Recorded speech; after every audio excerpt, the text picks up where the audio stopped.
ఆకాశవాణి జాతీయ వార్తలు చదువుతున్నది డివి సత్యనారాయణ. ముఖ్యాంశాలు: భారత రక్షణ రంగంలోని అన్ని విభాగాలలో మహిళా బలగాలు ఉండటం గర్వకారణమని రాష్ట్రపతి ద్రౌపది ముర్ము పేర్కొన్నారు. విపక్షాల ఆందోళనలతో పార్లమెంటు ఉభయ సభలు రేపటికి వాయిదా పడ్డాయి. దేశంలో హైస్పీడ్ రైళ్ల రూపకల్పనకు భారతీయ రైల్వే చర్యలు చేపట్టిందని కేంద్ర ప్రభుత్వం లోక్సభకు తెలిపింది.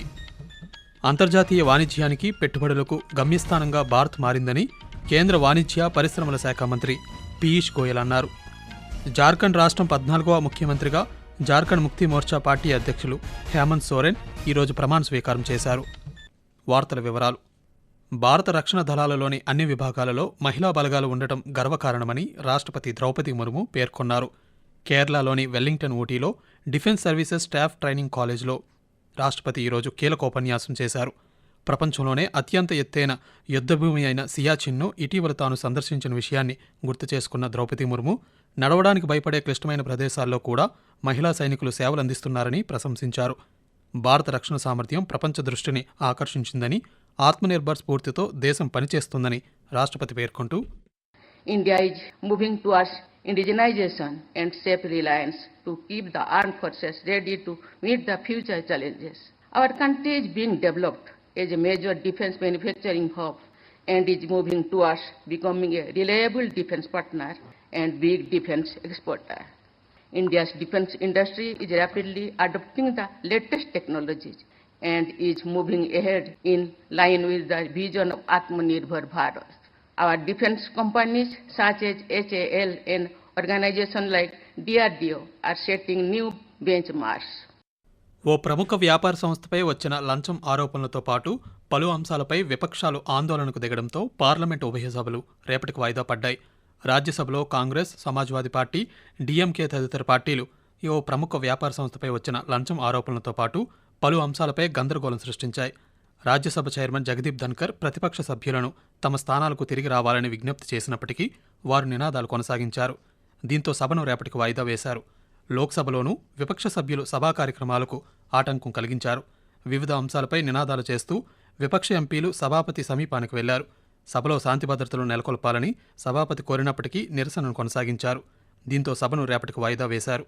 ఇదిలా ఉండగా వక్ఫ్ సవరణ బిల్లు 2024పై సంయుక్త parliamentary committee chairman Jagdambika Pal committee నివేదిక సమర్పణ సమయాన్ని 2025 బడ్జెట్ సమావేశాల చివరి రోజు వరకు పొడిగించాలని తీర్మానాన్ని ప్రవేశపెట్టారు.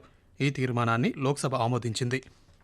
దేశంలో హైస్పీడ్ రైళ్ల రూపకల్పనతో పాటు తయారీని భారతీయ రైల్వే చేపట్టిందని కేంద్ర ప్రభుత్వం ఈరోజు లోక్సభకు తెలిపింది. గంటకు 280 కిలోమీటర్ల వేగంతో ప్రయాణించే హైస్పీడ్ రైళ్ల సెట్లను ఇంటిగ్రల్ కోచ్ ఫ్యాక్టరీ బీఈఎంఎల్ సహకారంతో రూపొందిస్తోందని రైల్వే మంత్రి అశ్విని వైష్ణవ్ లిఖితపూర్వక సమాధానం ద్వారా తెలిపారు.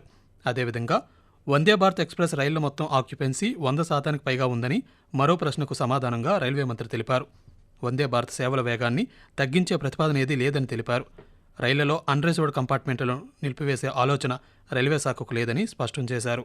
పెరుగుతున్న డిమాండ్ దృష్టిలో ఉంచుకుని జనరల్ క్లాస్, స్లీపర్ క్లాస్ కోచ్లతో సహా 10,000 నాన్ ఏసీ కోచ్లను తయారు చేయాలని భారతీయ రైల్వే యోచిస్తోందని కేంద్ర మంత్రి స్పష్టం చేశారు. అంతర్జాతీయ వాణిజ్యానికి పెట్టుబడులకు ఆకర్షణీయ గమ్యస్థానంగా భారత్ మారిందని కేంద్ర వాణిజ్య పరిశ్రమల శాఖ మంత్రి పీయూష్ గోయల్ అన్నారు. న్యూఢిల్లీలో ఈరోజు జరిగిన పాత్రికేయుల సమావేశంలో ఆయన మాట్లాడుతూ డిజిటల్ ఇండియా ప్రచారం దేశంలో విప్లవాత్మక మార్పులను తీసుకువచ్చిందని పేర్కొన్నారు. భారతదేశం డేటా సెంటర్గాను, కృత్రిమ మేధస్సు పరిశోధన కేంద్రంగాను మారుతోందని కేంద్ర మంత్రి పేర్కొంటూ, पूरे देश में अलग अलग चीजों को लेकर लोगों को विश्वास दिलाया है कि भारत आत्मनिर्भर बन सकता है. दुनिया की फॉर्च्यून 500 कंपनीज की डिजाइन और टेक्नोलॉजी इकोसिस्टम में हो, ये सब बहुत सोची समझी रणनीति के तहत भारत में विकास हुआ है.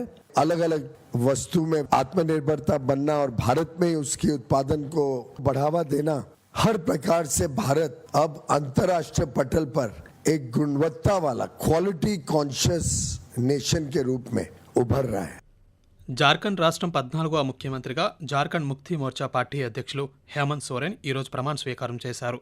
రాంచీలోని స్థానిక మొరాబాదీ గ్రౌండ్లో గవర్నర్ సంతోష్ కుమార్ గంగ్వార్ ఆయనతో ప్రమాణం చేయించారు.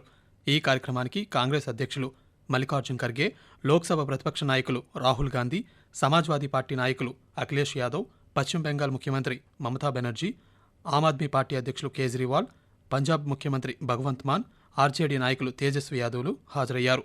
జేఎంఎం అధ్యక్షులు హేమంత్ సోరెన్ ముఖ్యమంత్రిగా బాధ్యతలు చేపట్టడం ఇది 4వసారి.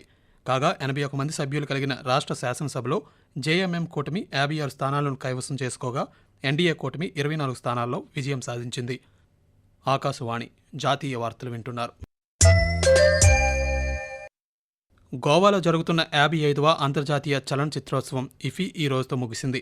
ఈ సందర్భంగా ఆస్ట్రేలియా దేశానికి చెందిన చిత్ర ప్రముఖుడు ఫిలిప్ నోయిస్కు సత్యజిత్ రే జీవితకాల పురస్కారాన్ని అందజేశారు. ఈ పురస్కారం కింద 10 లక్షల రూపాయల నగదుతో పాటు సిల్వర్ పీకాక్ ధృవపత్రాన్ని ఆయనకు అందజేశారు. ఎన్నో విలక్షణ చిత్రాలతో అంతర్జాతీయంగా ఆయన ఆకట్టుకున్నారు. కాగా ఈ నెల 20వ తేదీ నుండి ఈ రోజు వరకు ఇఫీ ఉత్సవాలు ఘనంగా జరిగాయి. వివిధ దేశాలకు చెందిన ఎందరో సినీ ప్రముఖులు ఇఫీ వేడుకలకు హాజరయ్యారు. ఔత్సాహిక సినీ కళాకారులు కూడా ఇఫీ వేదికగా మారింది. గడిచిన 3 సంవత్సరాల కాలంలో దేశంలో మహిళా పైలట్లకు కమర్షియల్ పైలట్ లైసెన్సులు జారీ చేశామని కేంద్ర ప్రభుత్వం తెలిపింది. ఈ విషయంపై పౌర విమానయాన శాఖ సహాయ మంత్రి మురళీధర్ మొహోల్ లోక్సభలో ఒక ప్రశ్నకు లిఖితపూర్వక సమాధానమిచ్చారు. వివిధ విమానయాన సంస్థల్లో మొత్తం 11,775 మంది పైలట్లు పనిచేస్తుంటే వారిలో 1,767 మంది మహిళలున్నారని ఆయన తెలిపారు. పౌర విమానయాన రంగంలో నైపుణ్యాభివృద్ధికి ప్రభుత్వం అనేక కార్యక్రమాలు చేపట్టిందన్నారు. దేశంలో శిక్షణ పొందిన పైలట్లను ఇంకా అధిక సంఖ్యలో అందించేందుకు ఎయిర్పోర్ట్ అథారిటీ ఆఫ్ ఇండియా సులభమైన ఫ్లయింగ్ ట్రైనింగ్ ఆర్గనైజేషన్ విధానాన్ని తీసుకువచ్చిందని మంత్రి తెలిపారు. సైనిక సాంకేతికతపై పరస్పర సహకారాన్ని ఇరు దేశాలు పెంపొందించాలని భారత్, రష్యా నిర్ణయించాయి. ఈ మేరకు India Russia inter governmental commission ఆధ్వర్యంలో సైనిక సహకారంపై వర్కింగ్ గ్రూప్ 4వ సమావేశం మాస్కోలో విజయవంతంగా ముగిసింది. ఇరు దేశాల మధ్య దీర్ఘకాలిక వ్యూహాత్మక భాగస్వామ్యాన్ని ముందుకు తీసుకెళ్లడంలో ఈ సమావేశం ఒక ముఖ్యమైన మైలురాయిగా నిలుస్తుందని రక్షణ మంత్రిత్వ శాఖ తెలిపింది. వ్యూహాత్మక ఆసక్తి ఉన్న రంగాల్లో నిరంతర భాగస్వామ్యం, సహకారం ప్రాముఖ్యతను వర్కింగ్ గ్రూప్ స్పష్టం చేసింది. 2 దేశాల మధ్య కార్యాచరణ సమన్వయాన్ని మరింత బలోపేతం చేయడానికి, ఉమ్మడి విన్యాసాలను విస్తరించడానికి కూడా ఈ సమావేశం ద్వారా అంగీకారం కుదిరింది. బంగాళాఖాతంలో తీవ్ర అల్పపీడనం శ్రీలంకకు 100 కిలోమీటర్లు, నాగపట్నంకు 320 కిలోమీటర్లు, పుదుచ్చేరికి తూర్పున 410 కిలోమీటర్లు, చెన్నైకి 490 కిలోమీటర్ల దూరంలో కొనసాగుతోందని భారత వాతావరణ శాఖ ఐఎండీ తెలిపింది. గత 20 గంటల్లో తమిళనాడు తీర ప్రాంతాల్లో తేలికపాటి వర్షాలు కురిశాయని పేర్కొంది. ఈ అల్పపీడనం ఈ నెల 30వ తేదీ నాటికి ఉత్తర తమిళనాడు, పుదుచ్చేరి తీరం దాటే అవకాశం ఉందని ఐఎండీ ప్రకటించింది. కాగా తీరం దగ్గర ఎలాంటి అవాంఛనీయ సంఘటనలు జరగకుండా స్థానిక అధికారులు కోస్ట్గార్డ్ను అప్రమత్తం చేసి సిద్ధంగా ఉంచారు. భారీ అలలు, బలమైన గాలులతో సముద్రం అల్లకల్లోలంగా ఉంది. మత్స్యకారులు డిసెంబర్ 2 వరకు సముద్రంలో వేటకు వెళ్లవద్దని అధికారులు సూచిస్తున్నారు.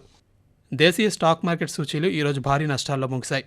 సెన్సెక్స్ ఉదయం 80,234 వద్ద స్వల్ప లాభాల్లో ప్రారంభమై చివరికి 79,043 వద్ద ముగిసింది.